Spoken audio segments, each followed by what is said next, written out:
नमस्कार, दर्श न्यूज में आप सभी दर्शकों का स्वागत है। मैं प्रीति दयाल आपके साथ। देखिए, सुल्तानगंज अगवानी पुल एक बार फिर से भरभरा कर गिर पड़ा है, जिसके बाद बिहार की सियासत में उबाल आ गया है। जी आपको बता दें कि अब बयानबाजियां शुरू हो गई है पुल गिरने को लेकर के।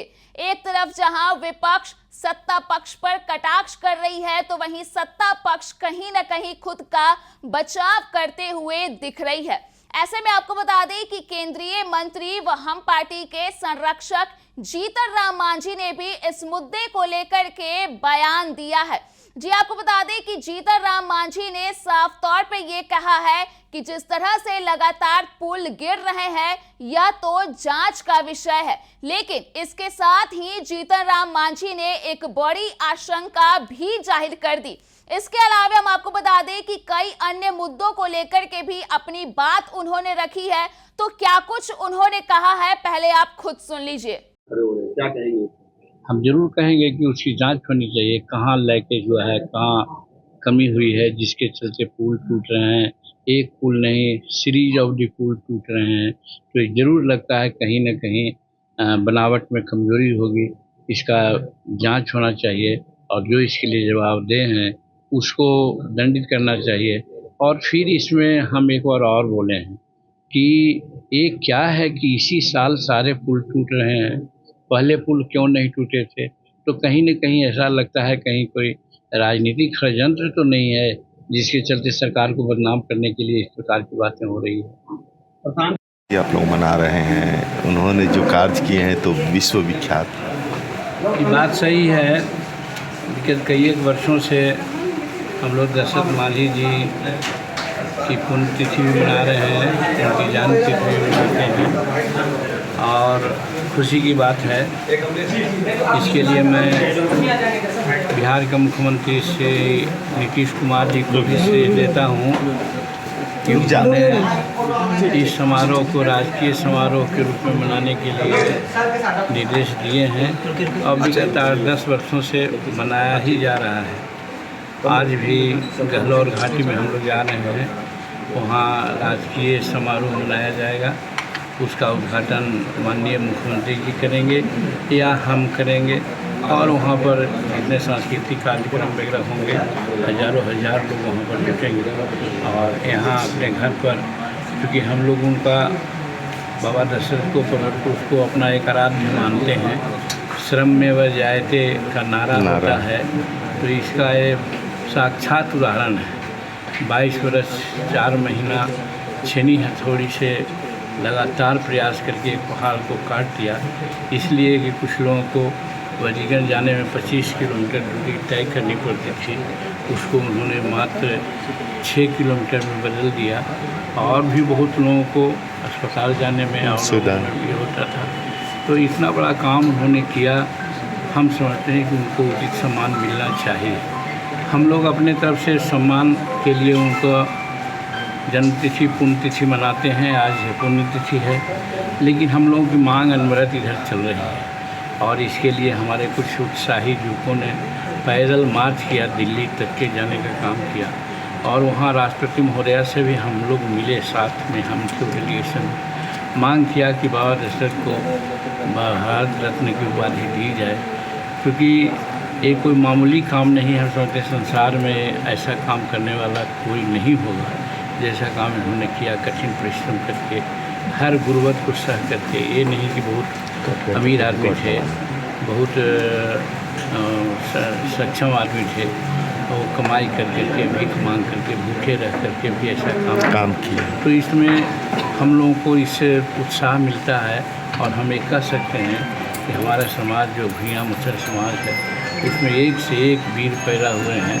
तो उसमें हमारे दशरथ मांझी भी एक प्रमुख वीरों में हैं। एक दूसरे लौंगी मांझी भी हैं, उन्होंने भी 7 किलोमीटर नहर बनाया, कैनाल मैन की बात की जाती है। तो कहने का मतलब है कि श्रम का एक देना चाहिए महत्व, जो अभी नहीं मिल रहा है। इसकी मांग हम लोग सदा करते रहे। आज हम लोग भगवान से प्रार्थना करते हैं कि उनकी आत्मा जहाँ भी रहे शांत रहे और शांति में जिए। और हम लोग सबको प्रेरणा मिले कि जो उन्होंने काम किया, उन्होंने कहा था कि जब तक काटेंगे नहीं तब तक छोड़ेंगे नहीं। तो यही चीज़ होना चाहिए, दृढ़ प्रतिज्ञ होना चाहिए। हम लोगों को लेसन मिलता है कि अगर दृढ़ प्रतिज्ञ हो करके एक इरादा के साथ अगर काम करेंगे तो सफलता निश्चित होती है। इसलिए पुनः आज हम लोगों ने उनके पुण्यतिथि पर माल्यार्पण किया। हमारी पार्टी अगर विधानसभा का चुनाव 2 अक्टूबर के बाद होता है तो हमारी पार्टी वहाँ 2 कैंडिडेट देगी, बेलागंज और इमामगंज की बात की है। करें, इसमें रोक कहाँ है भाई? इसमें तो जनतंत्र है, जमहूरियत है, चुनाव लड़ने का सबको स्वतंत्रता है और अगर वो लड़ना चाहें तो लड़ें, इसमें कहाँ कोई दो मत है।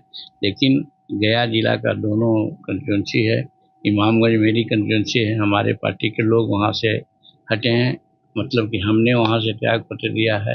बेला में राजद के लोग त्याग दिए हैं। रही बात कि हम लोग भी तैयारी कर रहे हैं चुनाव लड़ने का कि जहाँ एनडीए के दोनों सीट प्राप्त हो जाए।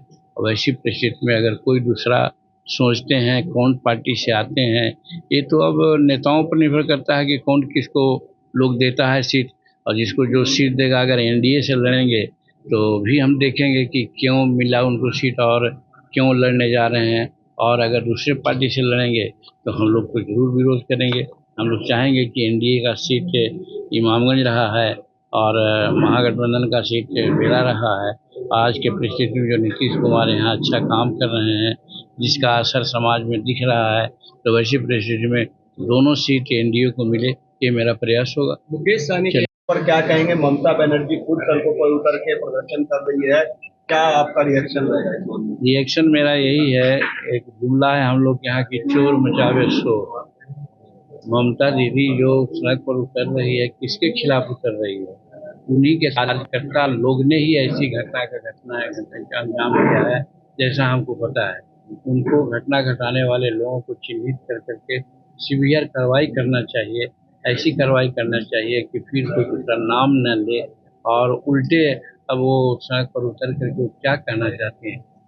जिस प्रकार की घटना घटी वो शर्मनाक है। देश में हम समझते हैं इस प्रकार की प्रिय घटना बहुत कम होती है। भागलपुर में तो आपने जीतन राम मांझी का वो बयान सुना जिसमें पुल गिरने को लेकर के उन्होंने बड़ी आशंका जाहिर करते हुए ये कह दिया है कि आखिरकार एक ही साल यानी कि इसी साल में क्यों बार बार पुल गिर रहे हैं, कहीं इसके पीछे कोई राजनीतिक षड्यंत्र तो नहीं है। तो इस तरह से जीतन राम मांझी ने ये बड़ा बयान दे दिया है पुल गिरने को लेकर के।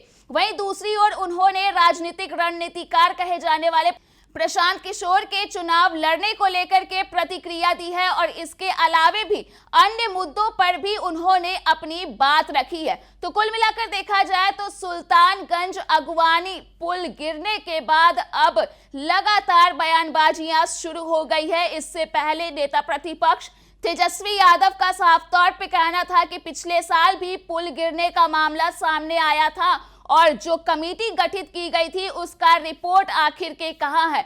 तो कुल मिलाकर देखा जाए तो अब बिहार सरकार सवालों के घेरे में आ गई है पुल गिरने को लेकर के। वही देखना होगा कि आगे आने वाले दिनों में आखिर किस तरह की पुल को लेकर के बयानबाजियां सामने आती है। तो फिलहाल के लिए इस खबर में इतना ही।